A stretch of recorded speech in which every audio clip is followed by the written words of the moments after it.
Bonjour à toutes et à tous, j'espère que vous allez bien, soyez les bienvenus sur ma chaîne. Alors aujourd'hui je vous retrouve pour une nouvelle review, une nouvelle présentation d'un jeu. Alors ici c'est un jeu auto-édité, il s'agit du Juvelmore Tarot. C'est un jeu qui est donc disponible directement auprès de son créateur, donc aux États-Unis. Il est donc auto-édité, comme je l'ai déjà dit. Si vous voulez, le créateur n'en avait plus. Il en a remis en fait disponible sur son site. Alors là, à l'heure actuelle, je ne sais pas s'il en reste, mais quoi qu'il en soit, il m'avait dit par message, parce que sur Facebook, vous pouvez le contacter également. Moi, je l'avais contacté. Il m'avait dit qu'il allait avoir d'autres. Enfin voilà, s'il est en rupture, il comptait en remettre régulièrement. Donc je pense qu'il doit les imprimer régulièrement en fonction de la demande. Alors, on a donc un pochon ici pour ranger le jeu.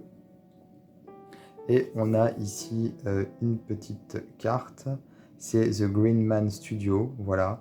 Donc le site c'est www.thegreenmanstudio avec un S studio.com, voilà.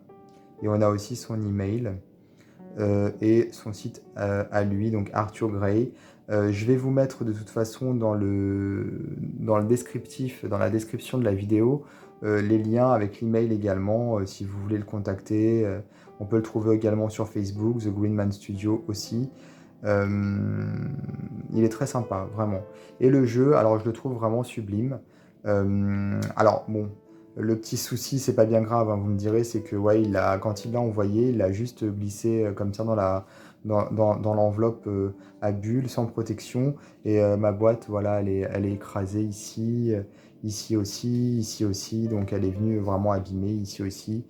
Heureusement, c'est juste une boîte blanche, hein, c'est pas une boîte customisée. Et les cartes à l'intérieur n'ont rien, donc elles ne sont pas abîmées. Donc tant mieux, j'ai eu peur. Et c'est vrai que c'est dommage. Les cartes, justement, hop. Alors, c'est un Rider-Waite-Smith, voilà. Donc, c'est pas vraiment surprenant, parce que les Américains, les Anglo-Saxons, en général, sont plutôt branchés Rider-Waite-Smith. Le jeu, donc, il a une taille de tarot standard. Les tranches sont simples, donc ça, super, parce que moi, j'aime pas du tout les tranches dorées, tout ça, ça vieillit mal. Et on a des illustrations vraiment très chouettes. Ouais, vous allez le voir. Moi, j'aime beaucoup. Alors, on n'a pas de nom sur les cartes. Voilà, les cartes n'ont pas de nom. Le dos, hop, vous le voyez ici à gauche, il est très très beau aussi. Très doux. Et donc, la particularité de ce jeu, c'est ça, c'est sa douceur. Les couleurs sont vives, mais c'est pas agressif du tout. Il y a une sagesse qui se dégage de ce jeu. Et je trouve vraiment les illustrations sublimes. Vraiment. Très intéressante. On retrouve les archétypes du tarot, voilà, du Rider-Waite-Smith, mais ça a été un peu revisité, hein, forcément. Et la particularité de ce jeu, c'est que pour les amoureux, nous avons 3 cartes. C'est la première fois, je crois, que je vois ça dans un jeu de tarot. Je trouve ça vraiment très chouette. Donc, nous avons ici un couple hétérosexuel. Ici, nous avons 2 femmes et ici, nous avons 2 hommes. Voilà, donc il y a 2 couples homosexuels. Donc ça, c'est plutôt sympa, je trouve, d'y avoir pensé. Et puis ça montre aussi voilà, qu'il y a une démarche d'inclusion qui a été faite par le créateur. Donc ça, c'est chouette. Je trouve les cartes poétiques en plus. Ouais, vraiment.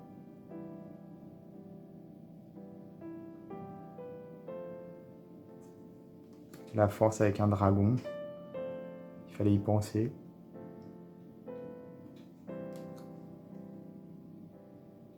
Vraiment, je le trouve vraiment bien, ce jeu. Alors, il n'est pas très connu pour le coup.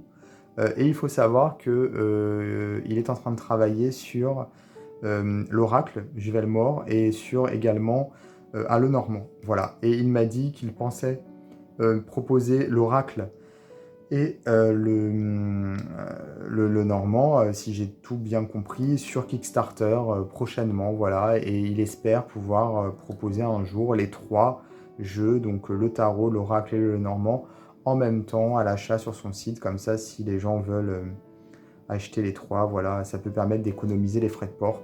Moi, à la base, j'aurais bien aimé, mais j'étais tellement pressé d'avoir celui-ci que du coup, j'ai pas attendu. Je me suis dit, on ne sait jamais ce qui peut arriver d'ici là, si il a plus de tarot disponible, je sais pas. Donc du coup, j'ai préféré le prendre tout de suite. Voilà, tant pis, j'ai pris que celui-ci. Et puis, je verrai pour les autres quand ils seront disponibles. Très sympa, celle-là aussi, je trouve, vraiment. Alors, les mineurs, forcément, elles sont illustrées comme un Rider-Waite-Smith, pour le coup. Mais bien sûr, voilà, réinterpréter. Peut-être que si vous connaissez déjà le Rider-Waite-Smith, vous savez que ici, normalement, il y a 3 personnages qui trinquent, avec chacun des personnages une coupe à la main. Ici, ça a été revu finalement, c'est pas exactement la même chose. On a bien 3 personnages, mais c'est le personnage central qui a 2 coupes qui verse dans une coupe centrale. Ça rappelle un petit peu la tempérance, quelque part. Celle-ci, par exemple, par contre, elle est vraiment très semblable au Rider-Waite. J'aime beaucoup les couleurs, je les trouve douces, vraiment, je sais pas, il y a quelque chose de, de simple, de léger, de très poétique, onirique. Regardez cette carte comme ouais, elle est vraiment, vraiment poétique et onirique.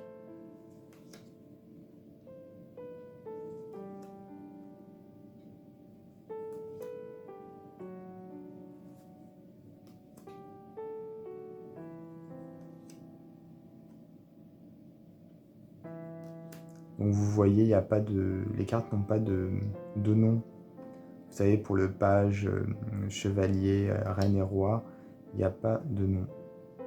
Et d'ailleurs, il n'y a pas de numéro non plus, j'avais pas fait attention, mais pour les mineurs, il n'y a pas de numéro non plus. Voilà, on voit que c'est le 3 de pentacle ici, mais ouais, il faut pouvoir les compter sur les cartes. Avec ici un personnage asiatique.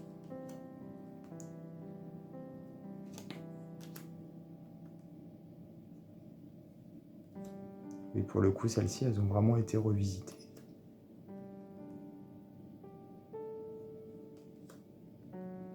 Mais bon, on retrouve pour certaines vraiment l'idée, ici pareil, avec cet oiseau qui normalement, je crois pas qu'il soit en cage, il me semble pas dans le Rider-Waite. Je crois qu'il est sur son épaule. Et puis voilà, par exemple, ici, on a un peu, je sais pas comment expliquer, mais tous les styles qui sont mélangés, puisque c'est assez moderne quelque part, mais en même temps pas tant que ça. On a ici un château, ça fait très médiéval, mais devant, on a comme 2 jeunes filles qui sont, enfin, ouais, 2 jeunes filles, je pense. On voit peut-être un garçon et une fille. On a l'impression que elles sortent d'un internat ou je ne sais pas. Celle-ci est très chouette.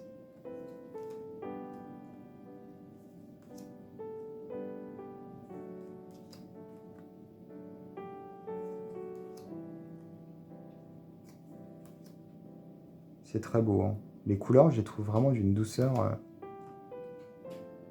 d'une grande douceur. Regardez ici les nuages.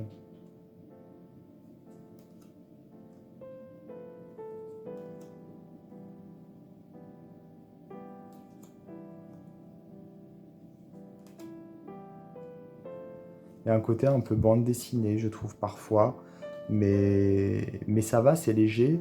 Je suis pas forcément fan quand ça fait trop BD, et pourtant je suis vraiment fan de ce jeu-là, donc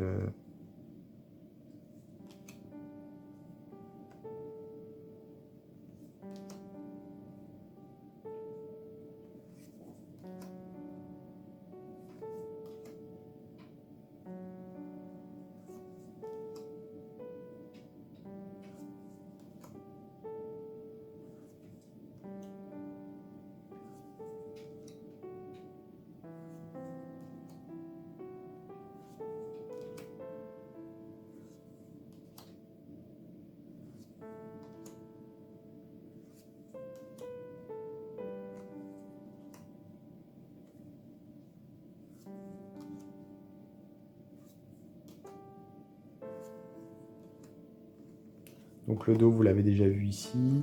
Les cartes, elles sont de bonne qualité, je trouve, parce qu'elles reprennent bien leur forme, en fait. Elles sont assez souples.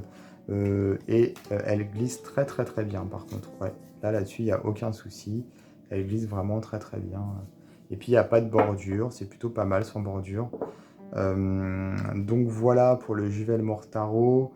De toute façon, je vais vous mettre dans la description de la vidéo les liens, comme je vous disais tout à l'heure, si vous voulez regarder un petit peu le site du créateur.